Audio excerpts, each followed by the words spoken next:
The ocean stretched endlessly in every direction, a shifting tapestry of blues and grays. Waves clawed at the sky, and the roar of the storm was deafening. The lifeboat pitched violently, battered by the unrelenting tempest. Through the downpour, the protagonist clung to the frayed edge of a rope, muscles screaming with the effort of holding on. The other survivors, the ones who had been shouting just moments ago, were gone, swallowed by the sea. Lightning lit up the chaos, illuminating the jagged silhouette of something in the distance. Land. It was more a black smear against the storm than a recognizable shoreline, but it was there, unmistakable. Desperation surged in the protagonist's chest. Hope. They gritted their teeth, pulling themselves to the oars. Every stroke was a battle against the waves, every breath a struggle against the cold that seemed to seep into their bones. The lifeboat creaked and groaned, splinters digging into their palms, as the violent sea tore at it like a beast unwilling to surrender its prey. When the hull finally scraped against sand, the protagonist collapsed, lungs heaving, forehead pressed against the wet, gritty shore. Rain still lashed at their back, but the storm's fury was spent, distant thunder rolling away across the horizon. For the first time in hours, silence crept in, a fragile, haunting stillness broken only by the rhythmic hiss of waves retreating.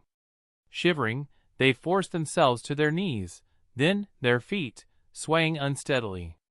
Their body felt alien, a vessel of exhaustion and pain. Turning, they stared back at the ocean. The wreckage of their ship was nowhere to be seen, only the faint outlines of debris scattered across the shore. The beach stretched out endlessly on either side, a pale crescent bordered by jagged cliffs that rose, like sentinels against the sky. Beyond the sand, a dense jungle loomed, its shadows thick and impenetrable. "Hello?" The word came out hoarse, barely louder than a whisper. Nothing. The silence of the jungle was unnerving. There were no bird calls, no rustling leaves. Even the wind seemed reluctant to intrude, leaving the air unnaturally still. The protagonists shuddered, wrapping their arms around themselves for warmth. The rain had begun to taper off, but the chill it left behind was oppressive.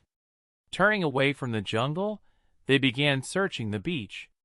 Driftwood, scraps of metal, and bits of fabric littered the sand. From the wreckage, they managed to scavenge a half-empty water bottle, a soaked bag of matches, and a rusted knife. It wasn't much, but it was something. As they worked, the sun broke through the clouds, casting a pale light over the island. It should have been comforting, but the light only made the shadows beneath the jungle canopy seem darker. Their gaze drifted back to the cliffs, their jagged edges impossibly high and forbidding. Escape by sea was unthinkable, and the jungle seemed no less treacherous. But there was no other choice. Staying on the beach meant death by exposure or starvation. The jungle held danger, but it also held promise. Food, shelter, maybe even water. With trembling hands, the protagonist tied the knife to a piece of driftwood, fashioning a crude spear. It wasn't much, but it would have to do. Slinging their meager supplies over one shoulder, they stepped toward the tree line. Every step felt like a descent into the unknown. The jungle swallowed them whole. The air was stifling, thick with humidity and the smell of damp earth. The trees stood like silent sentinels, their roots twisting and clawing at the ground. Vines hummed low, brushing against the protagonist's skin as they pushed forward. Each step was a battle against the undergrowth, the sound of their own movements unnervingly loud in the stillness.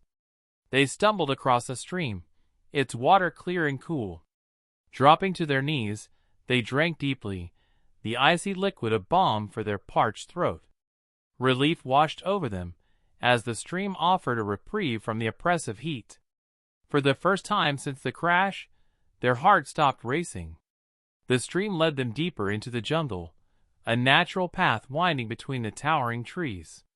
They followed it, comforted by its presence, until they came across something that stopped them in their tracks.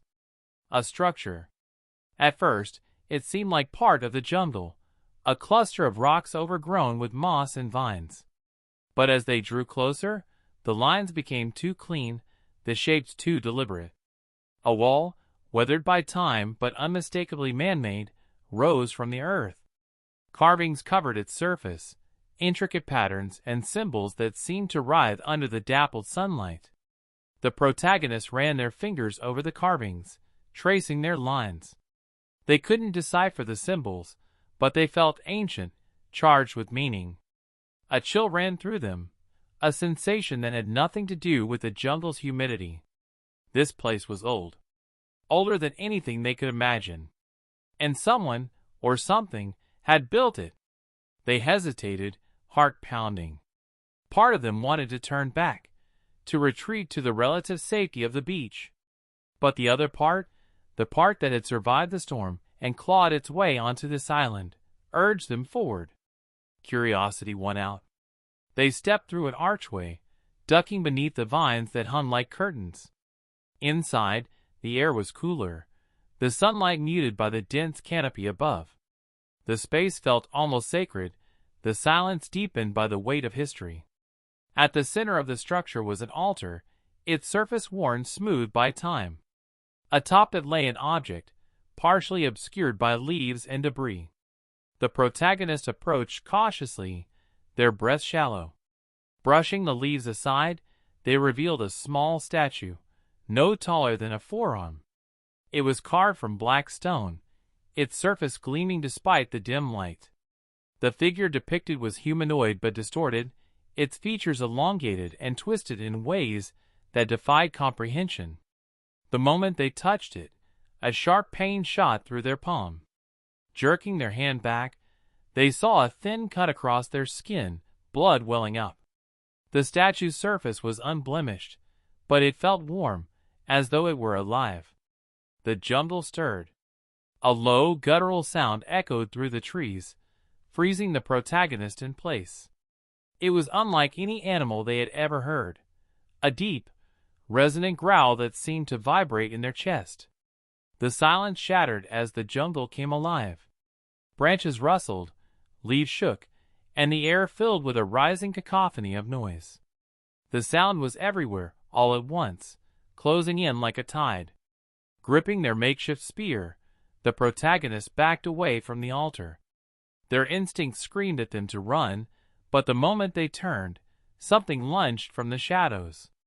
It moved too fast to see clearly, a blur of fur and claws and teeth. The protagonist lashed out with the spear, the blade grazing the creature's side. It howled, a sound that was more rage than pain, and retreated into the darkness. Panting, they stumbled backward, the statue clutched tightly in one hand. The jungle was no longer silent. It roared with unseen life, a chaotic symphony of movement and noise. They ran. The jungle seemed to shift around them, the trees closing ranks, the ground rising to trip them. Every step was a struggle, every breath a fight against the terror threatening to overwhelm them. When they finally burst free of the tree line, collapsing onto the beach, they were shaking, drenched in sweat and blood. The jungle loomed behind them, dark and impenetrable, its secrets untouched but not forgotten. Clutching the statue to their chest, the protagonists realized the truth. This island was no sanctuary. It was alive. And it was watching. The sea was a comforting barrier, its rhythmic waves a stark contrast to the chaos of the jungle.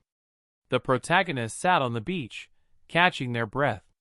The black statue lay in the sand beside them, its twisted features seeming to stare, even without eyes.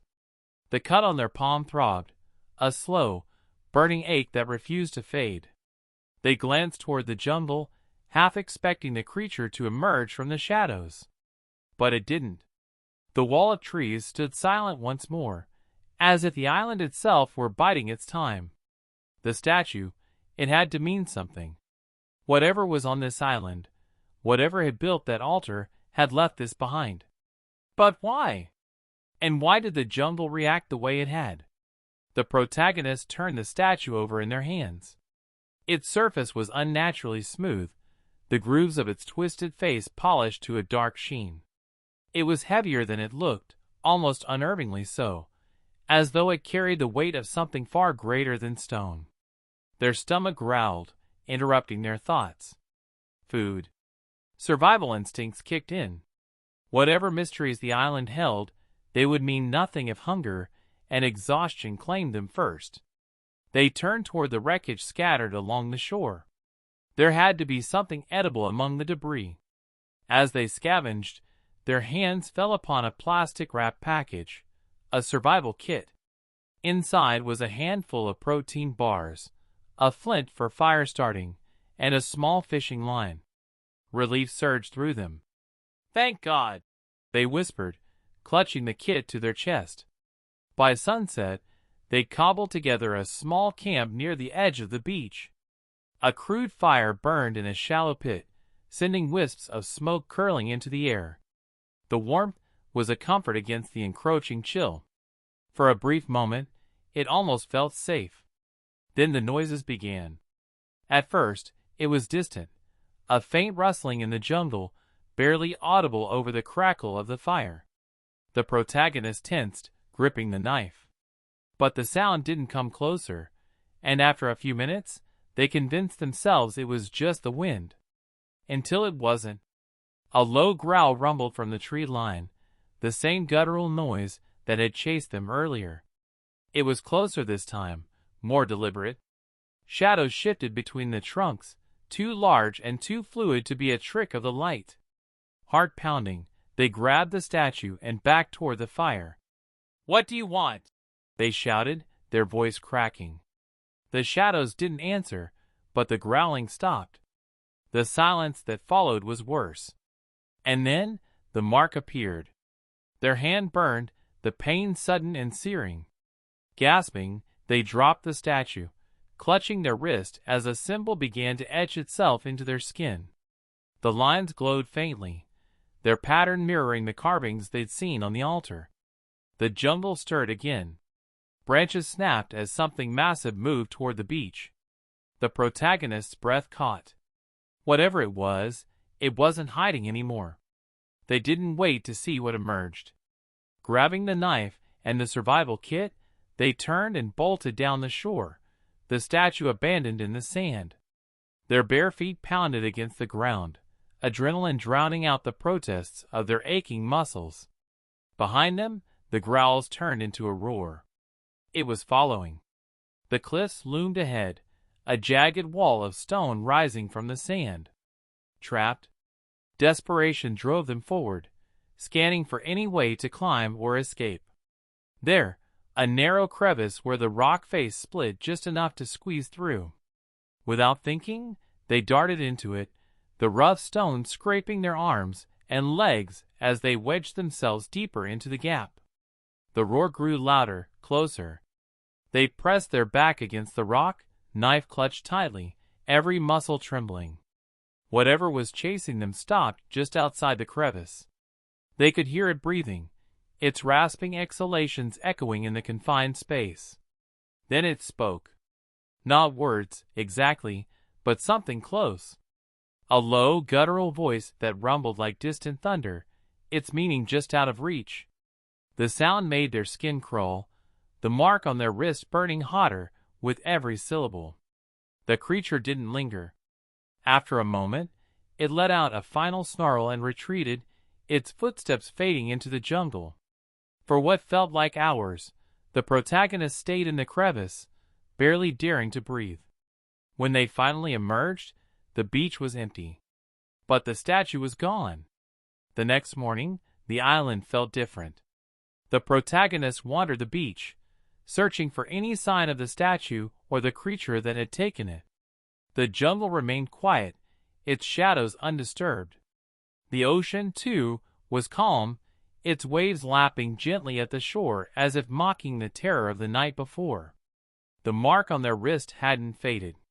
If anything, it had grown darker, the glow barely visible in the daylight.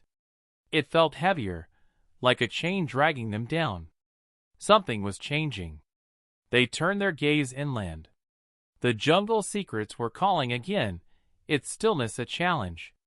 Whatever answers this island held, they wouldn't find them by staying on the beach. Gritting their teeth, they stepped back into the trees, ready to face whatever awaited. The jungle was different now. The protagonists felt it immediately as they stepped beneath the canopy. The air was heavier, thick with the scent of decay and something metallic, almost like blood. The light filtering through the leaves was dimmer, though the sun was still high in the sky. Every step felt wrong, as though the ground itself resisted their presence. But they couldn't stop. The mark on their wrist pulsed with each heartbeat, its glow faint but constant. It wasn't just a wound, it was a beacon, guiding them deeper into the island. They didn't know how they knew this. They simply did. The jungle's oppressive silence seemed to press against their thoughts, coaxing them forward. The stream they had followed earlier reappeared, winding like a silver thread through the undergrowth. It was their only guide now, its cool waters offering a tenuous lifeline. They paused to drink, the chill of the water soothing their parched throat. As they knelt, they caught a glimpse of their reflection in the rippling surface. Their face was gaunt, their skin pale beneath the dirt and grime. But it wasn't the exhaustion that startled them, it was their eyes. The pupils seemed to shift, swirling with faint traces of the same glowing pattern etched into their wrist. "What's happening to me?" they whispered, their voice barely audible. A noise answered, a deep, resonant hum that vibrated through the air. It wasn't a sound they heard with their ears, but felt in their bones. Their heads snapped up, eyes scanning the jungle. The carvings had returned. On the trees, on the rocks, even on the ground beneath their feet, the intricate patterns sprawled like veins, glowing faintly in the dim light. The jungle itself seemed to pulse with energy, as if the island were alive and watching. They followed the stream until it widened into a shallow pool, its surface as still as glass.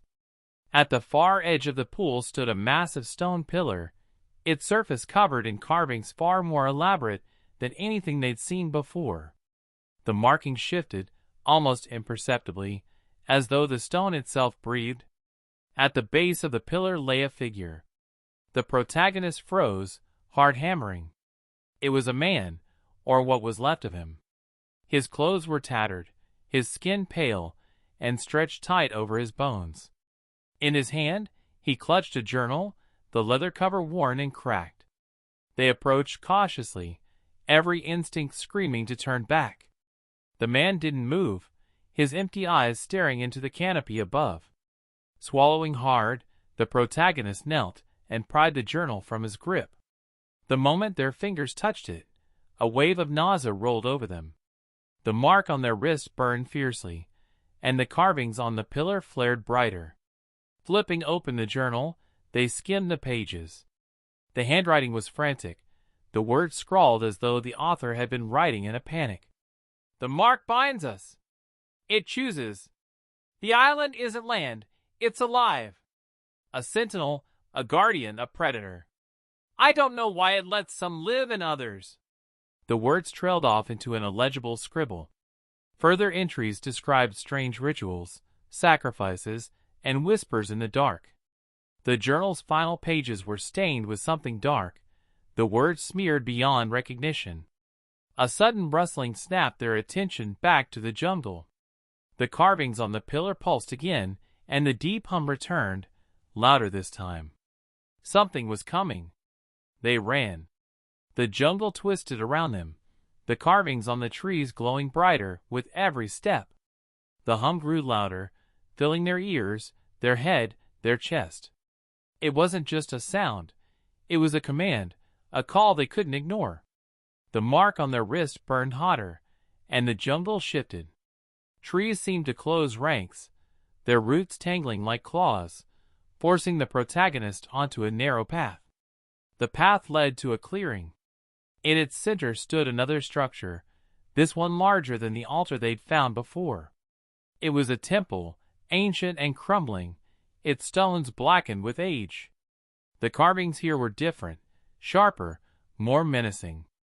The mark on their wrist pulsed in rhythm, with the glowing patterns etched into the temple's facade. They hesitated at the threshold. The hum was deafening now, the carvings blindingly bright.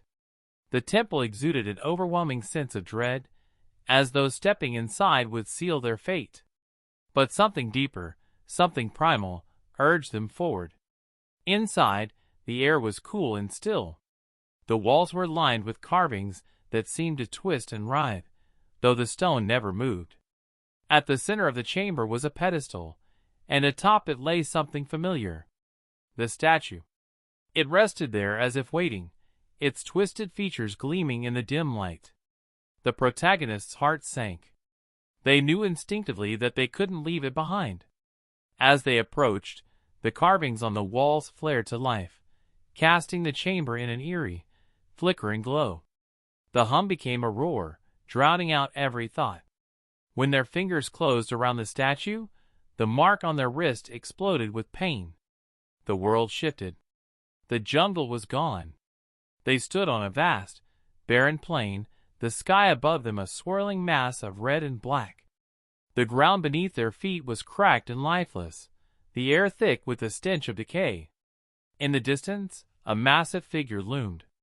It was humanoid but grotesque, its body an amalgamation of twisted forms and writhing shapes. Its eyes burned with the same glow as the carvings, its gaze fixed on the protagonist. The mark on their wrist flared, and they dropped to their knees, clutching their arm. The statue in their hand grew warm, then hot, searing their palm.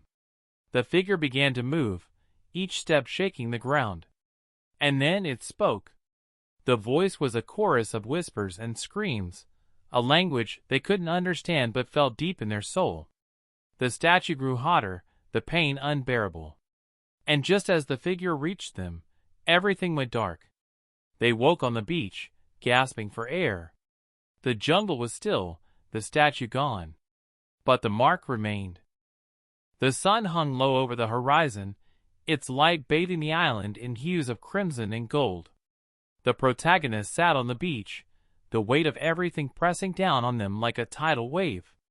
The mark on their wrist throbbed, the faint glow visible even in the fading daylight. It was a chain, a claim. The jungle stood silent behind them, but its stillness felt charged, expectant. The island wasn't done with them. They had no choice. Pushing themselves to their feet, they turned toward the heart of the jungle, the blackened temple looming in their memory. If there were answers, they would be there. If there was hope, it would lie in confronting the island's secrets head-on. The jungle closed around them, its shadows deepening with every step. The mark's glow grew stronger, lighting the way like a sinister guide. The carvings on the trees flared to life as they passed, the hum returning, not as deafening as before, but persistent, a heartbeat drumming in their ears. When they reached the temple, it was different. The structure seemed to pulse, its stone surface alive with movement. The carvings were no longer static. They twisted and writhed, their patterns shifting like veins pumping blood. The pedestal where the statue had once rested was empty. In its place, a blackened, gaping void yawned, as though the island itself had torn open to reveal its heart. The hum grew louder, the air thick with energy. The ground beneath their feet trembled as they approached.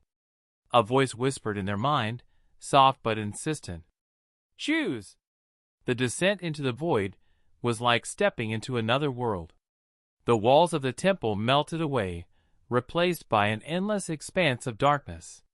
The only light came from the carvings, which now stretched in every direction, forming an intricate web that seemed to pulse with life. At the center of the web was a massive, glowing orb. It radiated power, its surface swirling with the same patterns as the mark on their wrist. This was the island's heart, its core. And standing before it was the creature. It was larger now, more grotesque, its form a chaotic amalgamation of human and beast. Its eyes burned with malice, its body twisting and shifting as though it couldn't decide on a single shape. The mark on the protagonist's wrist flared, and the creature snarled. It didn't attack. Not yet. The voice returned, louder this time, reverberating through the chamber. A choice must be made. The protagonist's knees buckled under the weight of the words. Destroy the heart, and you destroy me. Free yourself. Free them all. But know this, the island will crumble, and none will survive. Resist, and you will live. But you will be mine. The choice was a dagger poised at their soul. The mark burned hotter, the carvings around them pulsing in time with their racing heart. If they destroyed the heart, they would break the cycle. The island's victims would be freed, their torment ended. But the cost was their own life, along with any hope of escape. If they resisted, they would survive. But the island would claim them, body and soul, and the cycle would continue. Others would come. Others would suffer. The creature growled, stepping closer. Choose! The protagonist's fingers tightened around the knife. They looked at the orb, its glow almost hypnotic. The weight of every life claimed by the island pressed against their mind, an unrelenting tide of guilt and despair. But they weren't ready to die. Not yet. They turned to the creature, defiance burning in their eyes. I won't let you win, they said, their voice trembling but resolute. The creature roared, and the chamber erupted in chaos. The fight was brutal, the air thick with the stench of blood and ash. The creature lunged, its claws raking through the air, but the protagonist moved faster. The mark on their wrist burned, fueling their every motion with a strength they didn't understand. The carvings on the walls flared brighter, the hum turning into a deafening roar. The knife struck true, plunging into the creature's shifting form. It howled, its body writhing as black ichor spilled onto the ground. But it wasn't enough. The orb pulsed, sending shockwaves through the chamber. The carvings around them began to crack, splintering as the island's core faltered. The creature lashed out, its claws catching their side. Pain exploded through their body, but they didn't falter. They turned their gaze to the orb, their decision made. I'll end this. With the last of their strength, they hurled the knife toward the heart. The explosion was blinding. Light and sound consumed everything, the chamber collapsing in on itself as the orb shattered. The creature let out a final, agonized scream before disintegrating, its form dissolving into ash. The protagonists fell to their knees, the mark on their wrist fading into nothing. And then silence. They woke on the beach, the jungle a smoldering ruin behind them. The island was dying, its once vibrant life reduced to ash and smoke. The sky was clear, the horizon endless. For the first time, they felt free.